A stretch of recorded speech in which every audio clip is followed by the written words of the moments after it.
Reciban todos en el día de hoy nuestro más afectuoso saludo. En la actividad orientadora anterior, estudiamos el ciclo sexual femenino, cuyo resultado es la liberación de un óvulo maduro cada mes. Si este óvulo es fecundado, se inicia un estado fisiológico, el embarazo, que culmina con el parto. Luego se instala la lactancia materna, que por su importancia constituye un deber de las madres y un derecho de los recién nacidos. Estos contenidos, así como los correspondientes a la composición del suelo pelviano, serán abordados en esta actividad. Una vez culminado el estudio de estos contenidos, ustedes podrán explicar las características morfofuncionales del suelo pélvico, teniendo en cuenta sus porciones, planos y orificios, así como sus diferencias según el sexo y significación médica. Además, las modificaciones morfofuncionales que se producen en el organismo materno durante el embarazo, el parto y la lactancia, teniendo en cuenta las hormonas responsables. La región perineal se extiende entre la sínfisis del pubis por delante, las ramas isquiopubianas y los ligamentos sacrotuberosos lateralmente y el coxis por detrás.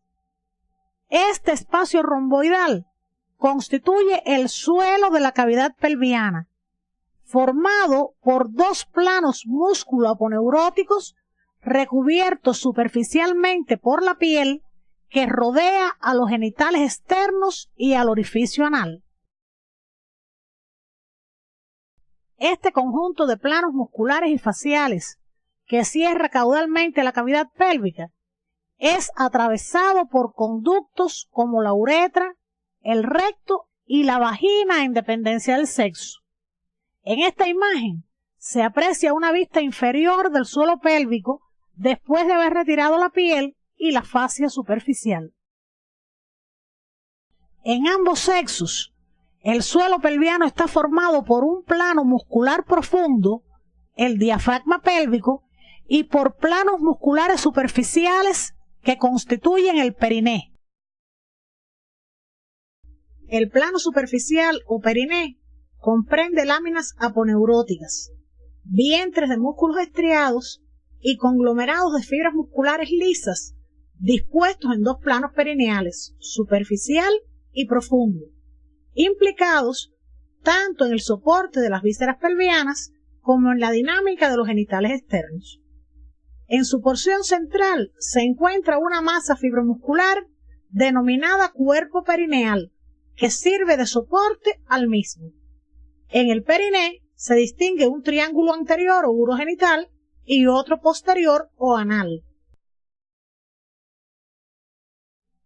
En el triángulo anal, el plano superficial del periné en ambos sexos presenta solo al músculo esfínter externo del ano, mientras que en el triángulo urogenital, en ambos sexos se encuentra el músculo transverso superficial del periné, que cumple funciones de sustentación del suelo pélvico, así como un grupo de músculos asociados a los órganos eréctiles, de los cuales el músculo bulbo esponjoso difiere según el sexo. Esta precisión la deben realizar en su estudio independiente. En el sexo femenino, este plano presenta un músculo ausente en el hombre, denominado músculo constrictor de la vagina. El plano perineal profundo está constituido por dos músculos ubicados en el triángulo urogenital. El músculo transverso profundo del periné, característico del sexo masculino e implicado funcionalmente con la erección del pene, y el músculo esfínter externo de la uretra, presente en ambos sexos.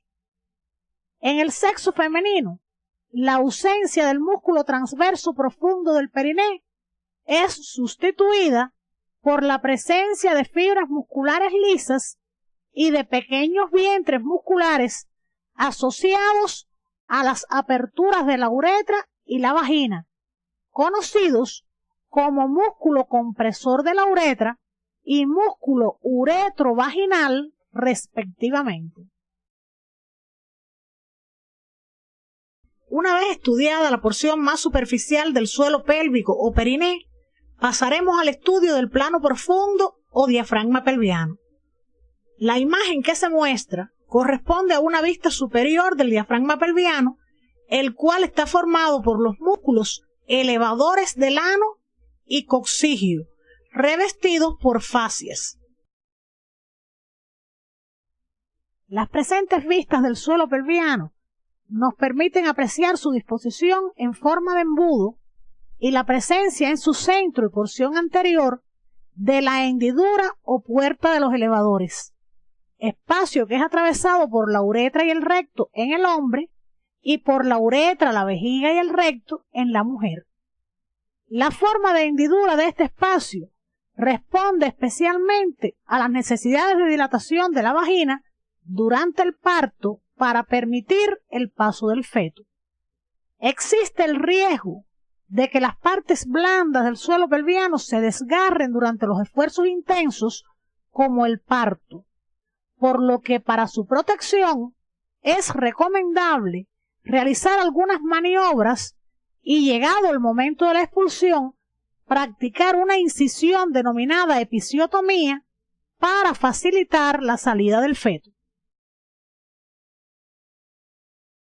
En un corte frontal del suelo pelviano a nivel del triángulo posterior o anal, se pueden observar por debajo del diafragma pelviano unos espacios triangulares, limitados lateralmente por las ramas isquiopubianas cubiertas por los músculos obturadores internos, denominadas fosas isquioanales o isquiorrectales, ocupadas normalmente por tejido adiposo.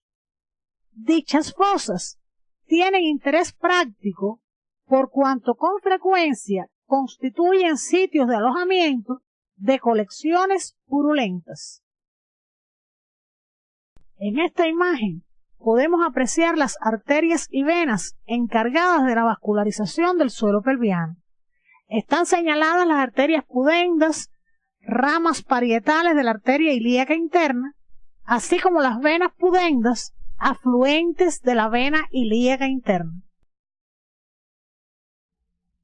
La complejidad morfofuncional de esta región explica la necesidad de un control nervioso particular de sus estructuras, lo cual se garantiza a través del nervio pudendo, rama del plexo sacro ya estudiado. El mismo, durante su trayecto, emite 3 tipos de ramas: los nervios rectales inferiores, el nervio perineal y el nervio dorsal del pene o del clítoris, los cuales tienen finalidad de inervar los genitales externos, la piel y los músculos del suelo pelviano. Las neuralgias del pudendo son raras y cuando se producen suelen ser secundarias a lesiones vertebrales.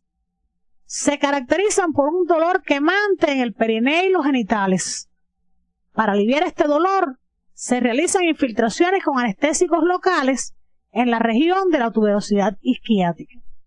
Durante la cirugía rectal o de la fosa isquioanal, debe tenerse cuidado especial con el nervio pudendo para evitar su afectación. El suelo pelviano femenino está sometido en un periodo determinado de la vida reproductiva a grandes presiones, ya que sostiene el peso del útero grávido, además de que permite el paso del feto durante el parto. El embarazo es un estado fisiológico en el cual participa todo el organismo materno. Se inicia con la fecundación del óvulo. Tiene una duración aproximada de 40 semanas y culmina con el nacimiento del recién nacido. Como estudiaste en la Morfofisiología Humana 1, después de la eyaculación, algunos espermatozoides atraviesan el útero y en 5 a 10 minutos alcanzan el extremo ovárico de la tuba, gracias a las contracciones del útero y la tuba estimuladas por las prostaglandinas del líquido seminal y la oxitocina liberada por el lóbulo posterior de la hipófisis, produciéndose la fecundación del óvulo en el tercio externo de la tuba. Luego de fecundado, el óvulo necesita 3 a 4 días para recorrer la tuba y llegar a la cavidad uterina. En la misma permanece aproximadamente 3 días. Luego ocurre el proceso de implantación con la formación de la placenta y las membranas fetales. La principal función de la placenta es la difusión de productos nutritivos de la madre al feto y la difusión de productos de excreción desde el feto a la madre.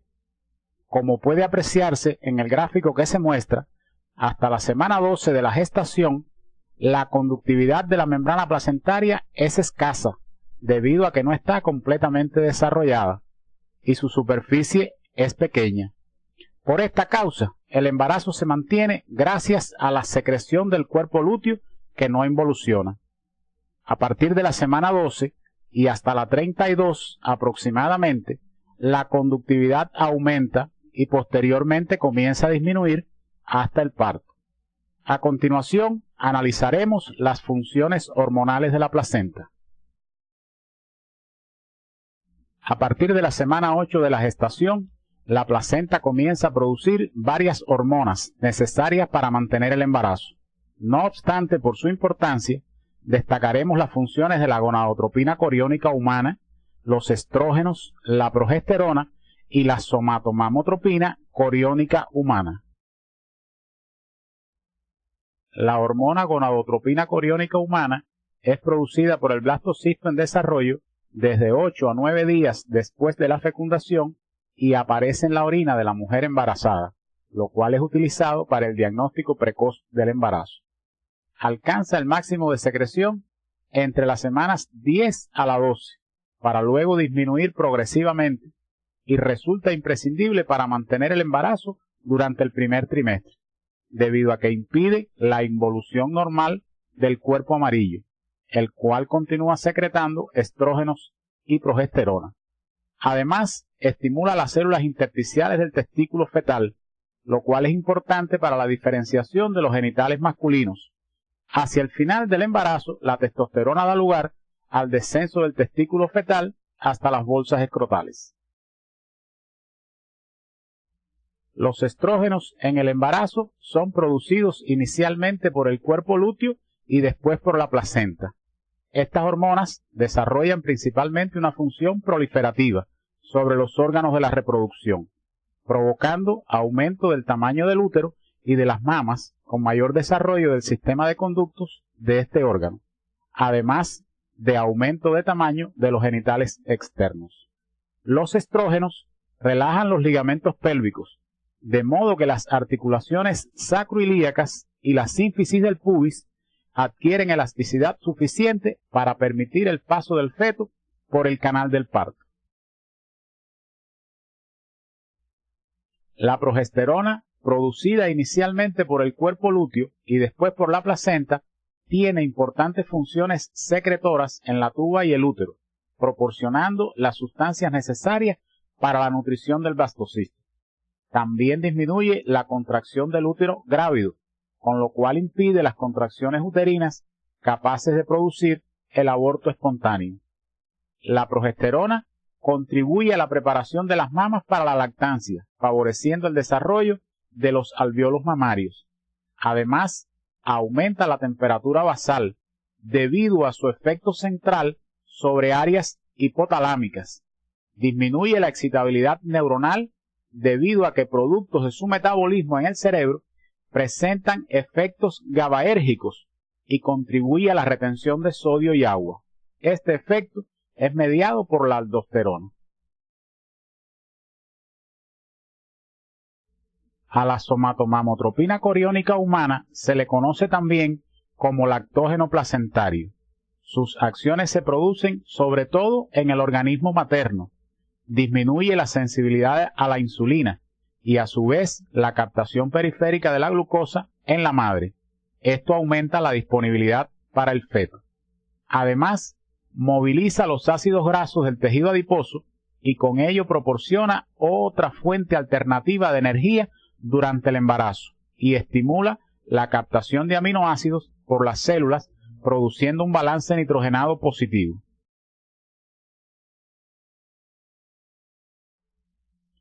Además de las hormonas secretadas por la placenta, cuyas acciones analizamos, casi todas las glándulas endocrinas maternas, excepto las gónadas, responden intensamente al embarazo. Observen que las hormonas de la adenohipófisis, ACTH, TSH y prolactina se encuentran aumentadas. Por su parte, la FSH y la LH disminuyen debido al efecto de retroalimentación negativa que ejercen los estrógenos y progesterona producidos por la placenta. Por su parte, la glándula suprarrenal aumenta la secreción de glucocorticoides, produciendo los efectos que ya ustedes conocen, y de mineralocorticoides, cuyas acciones favorecen la retención de sodio y agua. También aumenta la secreción de tiroxina, triiodotironina y de hormona paratiroidea.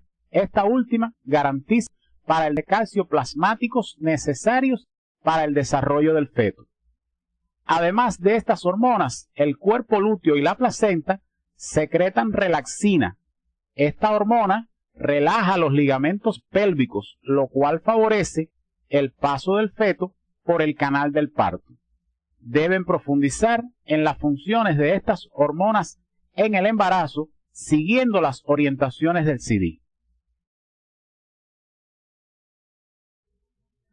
Lo más destacado de las numerosas reacciones que el feto y las hormonas suscitan en la madre es el crecimiento de los órganos sexuales. Por ejemplo, el útero aumenta varias veces su peso. También crecen las mamas, la vagina y los genitales externos. Este crecimiento de los órganos sexuales, conjuntamente con el mayor depósito de grasa, retención de líquido y aumento del apetito, conllevan a un aumento de peso. Otra de las respuestas de la madre es el aumento del metabolismo, lo cual se debe a los efectos de las hormonas tiroideas, córticos suprarrenales y sexuales. Frecuentemente, esto origina sensaciones de calor excesivo en la embarazada. También aumenta el gasto cardíaco, o sea, el volumen de sangre impulsado por el corazón, lo cual depende del aumento general del metabolismo y del aumento del volumen sanguíneo originado por los efectos hormonales. Además, la producción de glóbulos rojos está aumentada. La actividad respiratoria también aumenta, a expensas sobre todo de la frecuencia. Esto se debe al aumento del metabolismo y los efectos de las hormonas sobre el centro respiratorio. Por su parte, el riñón también incrementa su actividad debido al exceso de ingestión de líquidos y la necesidad de eliminación de productos de desecho. También aumenta la retención de sodio y agua. Estos contenidos deben profundizarlos siguiendo las orientaciones del CD. Esta etapa tan importante de la vida de la mujer y del producto de su gestación debe ser evaluada mediante diferentes procedimientos. Una de las técnicas más útiles en este sentido es la ultrasonográfica. La imagen que se presenta corresponde a un embarazo de 11 semanas y ya podemos identificar las diferentes partes del individuo en formación, lo que es de gran valor para el diagnóstico y tratamiento quirúrgico prenatal de algunas afecciones. El parto se produce alrededor de las 40 semanas de la gestación.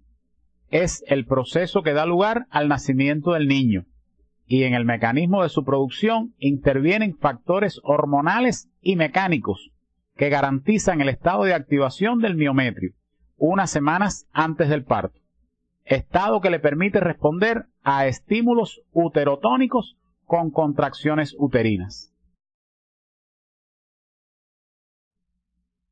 Dentro de los factores hormonales tenemos la relación estrógenos-progesterona. Durante la mayor parte del embarazo, los niveles de progesterona se mantienen más elevados que los de estrógenos. Esta hormona inhibe la contractilidad uterina, evitando así la expulsión del feto. A partir del 7º mes, la secreción de progesterona comienza a disminuir, mientras que la de estrógenos sigue aumentando. Esto incrementa el número de receptores para la oxitocina en el útero, con lo que aumenta la irritabilidad de este. La oxitocina, hormona liberada por la neurohipófisis, incrementa su secreción en esta etapa, debido sobre todo a estímulos mecánicos. Al existir mayor número de receptores para ella en el útero, aumentan las contracciones uterinas. Se ha demostrado que las hormonas fetales también aumentan la irritabilidad uterina. Estas son la oxitocina, el cortisol y las prostaglandinas, entre otras. En relación con los factores mecánicos, debemos recordar que las estructuras de músculo liso pueden contraerse debido a la distensión de las fibras. En este caso, el útero se distiende de forma intermitente debido a los movimientos fetales, con lo cual incrementa su contracción. También la irritación del cuello uterino provoca contracciones del cuerpo, ya sea por mecanismo reflejo o por transmisión miógena. Estos factores mecánicos, y en presencia de un entorno hormonal favorable, desencadenan contracciones más potentes, conocidas como contracciones del parto. Existen dos mecanismos de retroalimentación positiva que aumentan las contracciones uterinas durante el parto. El primero explica que la distensión del cuello hace que se contraiga todo el cuerpo uterino. Esta contracción empuja la cabeza fetal y distiende más el cuello, repitiéndose el ciclo. También la distensión del cérvix hace que la neurohipófisis libere oxitocina, con la cual se incrementan aún más las contracciones uterinas. Este proceso se repite, con lo cual ocurre el nacimiento del niño. El parto se inicia con la dilatación cervical. Luego le sigue el período expulsivo, que culmina con el alumbramiento. En la imagen se representa el período de dilatación cervical. Observen que la cabeza fetal se encuentra en contacto con el cérvix, al cual estimula, produciendo contracciones del cuerpo uterino. Debido a la disposición de las fibras musculares, ocurre la dilatación del mismo. Con la ruptura del saco amniótico, desciende aún más la cabeza fetal. El período expulsivo es más breve que el anterior. Durante el mismo se produce el paso del feto por el canal del parto. Posteriormente, ocurre la salida de la placenta y de las membranas fetales. Entre los 10 a 45 minutos que siguen a la salida del feto, el útero se contrae, lo cual produce el desprendimiento de la placenta de su inserción, con la consiguiente pérdida de sangre. Luego, este sangramiento se detiene debido a la disposición de las fibras musculares alrededor de los vasos sanguíneos. Después del desprendimiento placentario, los niveles de estrógenos y progesterona disminuyen, con lo cual se inicia la lactancia. La lactancia materna es la forma óptima de alimentación en las primeras etapas de la vida y resulta importante tanto para la madre como para el recién nacido. En la preparación de las mamas para la lactancia intervienen varias hormonas. Durante el embarazo se produce un crecimiento mucho mayor de las mamas y solo entonces el tejido glandular se desarrolla completamente para secretar leche. La gran cantidad de estrógenos secretados por la placenta produce crecimiento del sistema de conductos y del estroma de la mama, depositándose grasa. También son importantes para el crecimiento de los conductos otras hormonas como son el cortisol, la insulina, la hormona del crecimiento, la prolactina y la somatomamotropina, que complementa la acción de la prolactina. Para que se produzca el desarrollo completo de las mamas, se necesita también de progesterona. Esta actúa de manera sinérgica con los estrógenos y las demás hormonas, produciendo crecimiento adicional de lobulillos y alvéolos mamarios, lo cual le da el carácter secretor. A continuación, explicaremos el reflejo neuroendocrino que participa en la regulación de las hormonas oxitocina y prolactina. En la imagen se representa el reflejo neuroendocrino que regula la secreción de prolactina y oxitocina durante la lactancia. Observen que la succión del pezón envía señales aferentes al sistema nervioso central, específicamente al hipotálamo, con lo cual se libera prolactina por la adenohipófisis y oxitocina por la neurohipófisis. La prolactina favorece el depósito de grasa, lactosa y caseína, o sea, la formación de la leche, y la oxitocina contrae las células mioepiteliales de los alvéolos mamarios, produciéndose la eyección láctea. Este reflejo puede inhibirse por factores psicógenos o estimulación simpática generalizada. Es por eso que ustedes deben realizar actividades de promoción de salud, destacando la importancia de un puerperio tranquilo.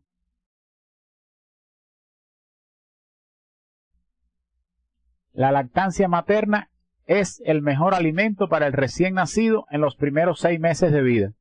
Presenta ventajas psicológicas debido a que estrecha los lazos afectivos, muy importantes en la relación madre-hijo. Según pueden apreciar en la imagen, estos aspectos tratados son comunes para ambos. Para el niño tiene importancia, pues contiene los nutrientes esenciales para su crecimiento y desarrollo. Es higiénica y se encuentra a una temperatura adecuada. Otra de sus ventajas es la protección inmunológica que le aporta, debido a la presencia de anticuerpos contra varias infecciones.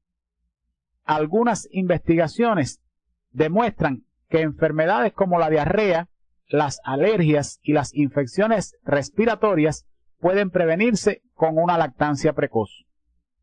En relación con la madre, disminuye el sangramiento posparto, pues como ya conocemos, durante la lactancia se libera oxitocina, que mantiene el útero contraído.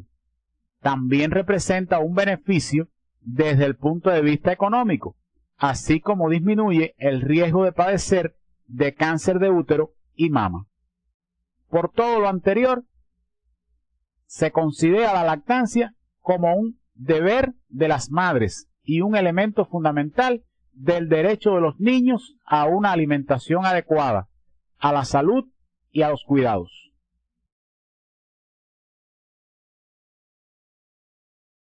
A modo de conclusiones de la presente actividad, podemos plantear las siguientes. El suelo pelviano está constituido por el diafragma pélvico y el periné, con sus porciones anterior y posterior, y presenta diferencias entre el hombre y la mujer. El embarazo es un estado fisiológico en el que participan los tejidos y órganos maternos. Su mantención depende sobre todo de las hormonas secretadas inicialmente por el cuerpo lúteo y luego por la placenta.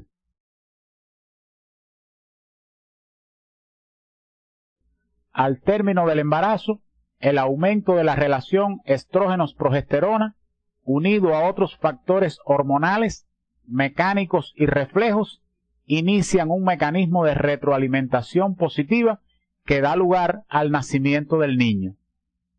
La preparación de las mamas para la lactancia, así como su inicio y mantenimiento, son el resultado de factores hormonales y reflejos. La lactancia tiene gran importancia para el recién nacido y la madre. En el día de hoy, orientamos el estudio de las características morfofuncionales del suelo pelviano y del embarazo y el parto, aspectos en los cuales la labor preventiva del médico integral comunitario resulta relevante. Particular atención requiere la lactancia, debido a las ventajas que representa para la madre, para el crecimiento y desarrollo feliz del recién nacido y para tener siempre un motivo para sonreír. En nuestra próxima actividad orientadora, iniciamos el estudio de las características morfofuncionales de la sangre y los mecanismos de defensa del organismo.